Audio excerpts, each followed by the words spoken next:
दो बाघ, बोटा सिंह और गर्जा सिंह।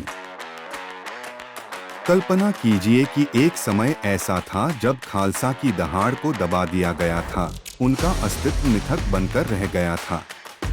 लेकिन उत्पीड़न की राख से दो शेर उभरे और एक ऐसी आग को फिर से सुलगाया जिसने पंजाब को नया रूप दिया। बंदा सिंह बहादुर की फांसी के बाद खालसा जंगल में चले गए। मुगल इतिहासकारों ने उन्हें एक खत्म हो चुकी ताकत, एक भूली हुई याद के रूप में खारिज कर दिया।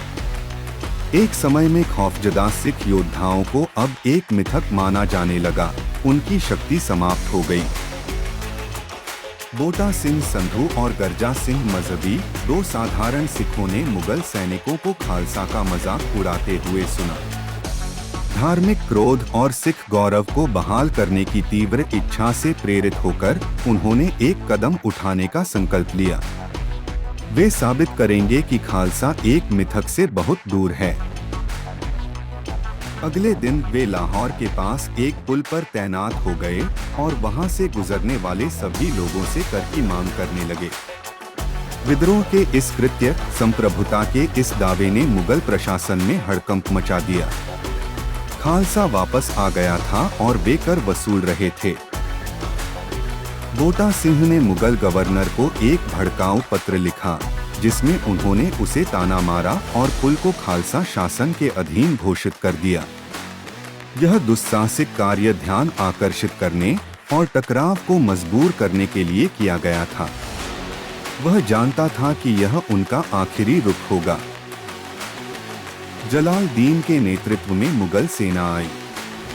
दोनों सिंहों ने वीरतापूर्वक युद्ध किया, सैनिकों की शुरुआती लहर को पराजित किया, लेकिन फिर हार गए। हालांकि वे 1739 में उस पुल पर मारे गए, लेकिन उनके बलिदान ने क्रांति को प्रज्वलित कर दिया। बोटा सिंह और गर्जा सिंह ने खालसा के खत्म होने के मिथक को तोड़ दिया। कुछ ही सालों में सिख फिर से युद्ध में उतर गए और कुछ ही दशकों में उन्होंने लाहौर पर कब्जा कर लिया।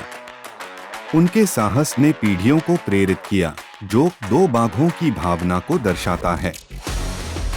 इस अवधारणा का इस्तेमाल तब से कई बार अपने दुश्मनों के दिलों में डर पैदा करने के लिए किया गया है। बोटा सिंह और गर्जा सिंह की कहानी खालसा की हिम्मत, दृढ़ता और स्थायी भावना का प्रमाण है। इस कहानी को साझा करें, इसके महत्व पर चर्चा करें और इसे न्याय और समानता के लिए खड़े होने के लिए प्रेरित करें। आप उनकी विरासत का सम्मान करने के लिए क्या करेंगे?